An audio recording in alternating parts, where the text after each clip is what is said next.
Munculnya seorang pemuda yang bernama Imam Mahdi. Ya, jadi ketika kemudian terjadi perselisihan di antara putra mahkota, maka akan muncul seorang pemuda yang dia tidak punya keahlian memimpin sama sekali. Rasul menggambarkan laisa lahum mana'ah wala quwwah, tidak punya kekuatan, tidak punya prajurit. Dr. Ahmad Al-Mubayyad menjelaskan hadis yang berbunyi wa innallaha sayuslihuhu fi lailatin. Allah akan mereformasi Imam Mahdi dalam waktu satu malam. Yang menurut Imam Ibnu Katsir bahwa Allah menerima taubatnya, menerima amalnya, tapi menurut Dr. Ahmad Al-Mubayyad bahwa Imam Mahdi bukan ahli maksiat. Muhammad bin Abdullah ini orang soleh dan taat, tetapi dia soleh secara personal, bukan soleh secara sosial. Dia soleh secara personal, ahli ibadah, ahli sholat, ahli qiraah, ahli macam-macam, tapi dia bukan panglima perang, bukan pakar ekonomi, bukan ahli strategi militer, bukan pakar sosial, sehingga dia ketika dipaksa oleh 7 orang yang mendekat. Jadi ada satu riwayat, tapi ini doif, 7 orang ini mendekat pada bulan Ramadan lalu mencari orang yang sama. Akhirnya mereka berangkat menuju Madinah. Nah, kalau yang ini hadisnya sahih. Sampai di Madinah, kemudian penduduk Madinah mengatakan orang yang kamu cari sudah ke Mekah. Mereka balik ke Mekah, ya. Lalu penduduk Mekah mengatakan orang yang kamu cari baru saja ke Madinah, ya. Sampai bolak-balik 4 kali. Pas yang kemudian sampai ke terakhir kali ketika di Madinah dikatakan yang kamu cari baru saja ke Mekah. Berangkatlah 7 orang ini. Ini menurut satu riwayat yang doif adalah 7 ulama dari berbagai negara yang ketemu tanpa janjian, ya. Tapi ini memang dikuatkan oleh Imam Al-Barjanji di dalam kitab beliau, ya. Dan kemudian 7 orang ini akhirnya berhasil menangkap Imam Mahdi. Begitu ditangkap langsung dikatakan, bukankah engkau Fulan bin Fulan, Muhammad bin Abdullah Al-Fatimi Al-Hasani Al-Quraisy? Lalu, pasti engkau yang dijanjikan oleh Rasulullah. Segera bentangkan tanganmu, kami akan berbaiat kepadamu. Tentu saja pemuda umur 40 tahun yang tidak punya kemampuan secara politik, sosial, ekonomi, militer dan sebagainya ketakutan. Oh, saya bukan yang kau maksudkan, saya Fulan bin Fulan Al-Ansori, saya pelajar biasa, saya bukan yang kau maksud. Kami yakin dari ciri-ciri kamu adalah Imam Mahdi. Segera bentangkan tanganmu atau kamu akan menanggung dosa seluruh umat Islam, karena setiap hari darah mereka tertumpah. Kamu ingin darah ini terus tidak berhenti, ya. Akhirnya setelah dipaksa berdebat sampai larut malam, Imam Mahdi nyerah. Baik, kalau begitu aku terima baiat kalian, ya. Dibaiatlah Imam Mahdi, lalu Imam Mahdi tertidur. Nah, waktu tidur itulah innallaha yuslihuhu fi lailatin. Allah menginstal, mereformasi Imam Mahdi dalam waktu satu malam. Pagi bangun itu sudah memiliki berbagai macam keahlian. Jadi panglima militer, jadi pakar ekonomi, jadi ahli sosial, jadi ahli politik, jadi ahli strategi dan sebagainya. Nah, peristiwa inilah yang kemudian memunculkan satu huru-hara di bumi Syam, ya. Munculnya seorang penguasa bernama As-Sufyani. Sufyani ini orang Quraisy. Dia mengklaim sebagai satu-satunya pemerintahan yang sah, di luar dia tidak sah. Ya, dia memaksa umat Islam di seluruh dunia untuk berbaiat kepada dia. Betapa marahnya dia berkuasa di Syam dan Irak, ya. Betapa marahnya As-Sufyani. Lagi-lagi jangan nebak-nebak, ya. Ya, ini jadi fitnah masalahnya kalau nebak-nebak, ya. Kita sebut saja sebagaimana dalam hadis, ya. Nabi tidak menjelaskan nama aslinya siapa, tetapi dia orang Quraisy, kemudian dia mengklaim sebagai khalifah. Dia kemudian akan memaksa semua orang untuk tunduk dan taat. Yang melawan akan disembelih dan dibantai, ya. Ketika kelompok ini mendengar ada seorang laki-laki yang nggak punya track record berjihad kok diangkat sebagai khalifah, marah nggak kira-kira? Marah besar. Maka Sufyani kemudian mengirimkan sejumlah pasukan intel dan ahli bombingnya, ya, pasukan pembunuh yang senyapnya untuk melacak keberadaan Imam Mahdi. Maka berangkatlah mereka dari Syam menuju ke Mekah. Ternyata sampai di Mekah upaya mereka ketahuan dan pasukan ini berhasil dikalahkan, ya. Begitu mendengar pasukannya berhasil dikalahkan oleh Imam Mahdi, padahal Imam Mahdi hanya 313 orang, seperti pasukan Badar, kekuatannya sangat lemah, tetapi mampu mengalahkan intel-intel yang dikirim oleh As-Sufyani. Maka Sufyani marah besar, lalu Sufyani berangkat sendiri dari Syam dengan pasukannya, dan ternyata pada saat mereka sampai di Mekah, antara Madinah dan Mekah, di tengah-tengah yang namanya Al-Baida, Allah membuat tipu daya kepada mereka. Terjadi gempa bumi di Jazirah Arab yang luar biasa, dan kemungkinan itu berbarengan dengan peristiwa munculnya api dari bumi Hijaz. Maka inilah Bapak Ibu sekalian, tanda yang paling pasti kalau kita pengen tahu Imam Mahdi sudah muncul atau belum, tunggu berita gempa bumi di Arab Saudi yang mengeluarkan api yang ketinggiannya bisa dilihat dari jarak Bandung Makassar 1200 km. Api itu bisa menyinari rumah-rumah kita.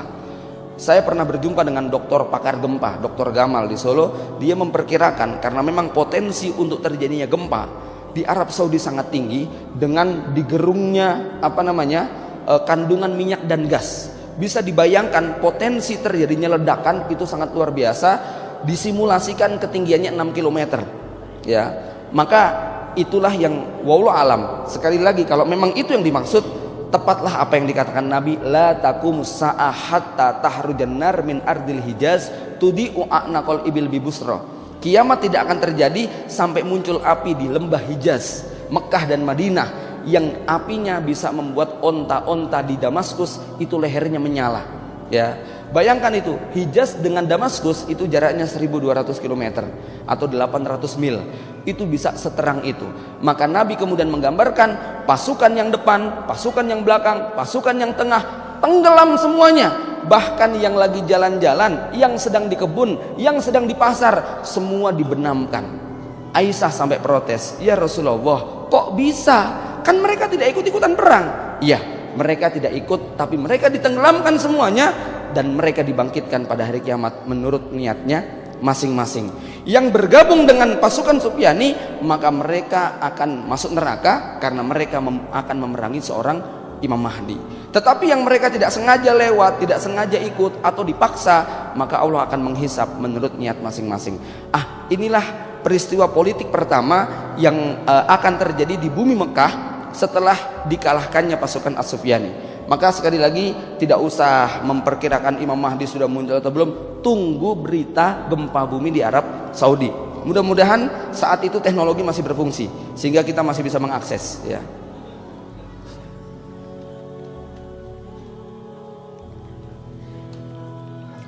Berita tentang kemenangan Imam Mahdi dan tenggelamnya Sufyani ini akan menjadi hot news, ya. Ya, jadi menjadi headline di seluruh media. Itu yang membuat kemudian pasukan dari Khorasan, dari Afghanistan, dari Irak, kaum muslimin dari berbagai penjuru itu berbondong-bondong masuk ke kota Mekah. Inilah yang kita kenal dengan pasukan Ashabu Royatisud. Itulah kenapa Nabi mengatakan setelah peristiwa perebutan kekuasaan akan muncul bendera-bendera hitam dari arah Khorasan. Nampaknya inilah satu-satunya hadis yang dianggap paling sahih tentang Ashabu Royatisud. Adapun selain daripada riwayat ini, semua derajatnya rata-rata doif atau mungkar, ya. Tetapi kedoifan dan kemungkaran hadis tidak menghapuskan kebenaran adanya pasukan Panji Hitam yang akan bergabung dengan pasukan Imam Mahdi.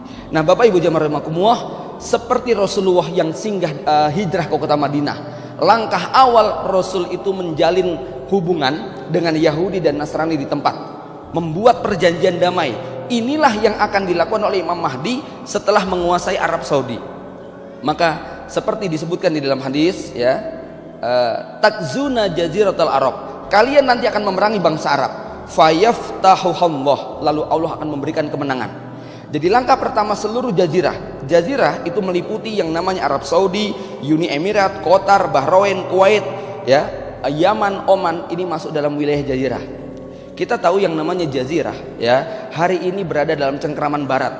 Para pemimpinnya, penguasanya itu pro barat semuanya, ya, pro Romawi. Tetapi kemudian, ya, yang terjadi adalah bahwa setelah Imam Mahdi berkuasa di sana, wallahu a'lam bishawab, Hari ini kalau para pemuda Yaman, Oman, Qatar, Bahrain sudah banyak yang memiliki semangat jihad, begitu besok Imam Mahdi berkuasa di Arab Saudi, kira-kira kayak apa mereka? Luar biasa semangatnya. Saat itulah Barat akan ketakutan. Padahal investasi mereka di Arab Saudi dan Jazirah itu luar biasa, entah berapa triliun nilainya. Tentara Amerika yang ada di Arab Saudi saja mencapai 400.000 orang dengan keluarga, anak istrinya. Mereka bikin sekolahan, mereka bikin perkampungan, sampai semacam itu, ya. Maka melihat kaum muslimin yang sudah mulai bersatu, Amerika dan Eropa menghitung ulang kalau mau ngelawan. Maka kata Nabi SAW lanjutannya adalah summa takzuna Faris. Setelah seluruh jazirah Arab dikuasai, maka apa? Langkah berikutnya adalah penaklukan Persia. Kenapa Persia harus ditaklukkan? Siapa itu Persia? Hari ini kita bisa lihat bagaimana Iran didukung oleh kekuatan yang namanya Rusia, Cina, Korea. Ini adalah satu imperium. Sebagaimana dulu Bapak Ibu sekalian kita tahu kekuatan itu simbolnya cuma 3. 1 Romawi yang ada di sebelah barat, 2 Persia yang ada sebelah timur, 3 Islam yang ada di antara tengah-tengah keduanya, ya. Di akhir zaman kata Rasulullah, "Utum haitsu bada'tum." Kalian akan kembali lagi seperti dulu kalian memulai. Salah satu makna yang kami paparkan adalah eskalasi politik, ya. Kemudian akan terbelah mengkerucut menjadi 3 kelompok besar.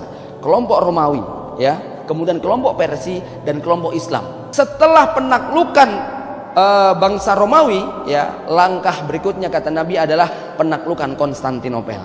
Kenapa? Penaklukan ini sebagai hukuman kepada bangsa Turki yang berkhianat karena menyediakan halaman rumahnya sebagai tempat parkirnya 960.000 tentara Amerika dan Eropa, ya. Mereka menggunakan pasukan berkuda menyeberang dari Eropa, memasuki Turki, memasuki Damaskus.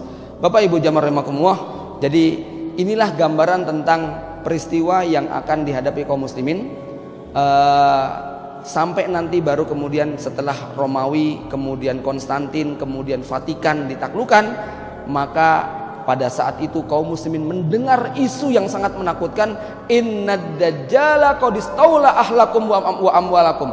Dajjal sudah menguasai harta dan anak-anak kalian. Maka akhirnya kaum muslimin nggak sempat mengambil ghanimah di Konstantinopel. Mereka kembali ke kota Damaskus. Sampai di sana mereka kemudian menyaksikan sholat subuh bersama Imam Mahdi. Pada saat itulah Nabi Isa turun dari langit.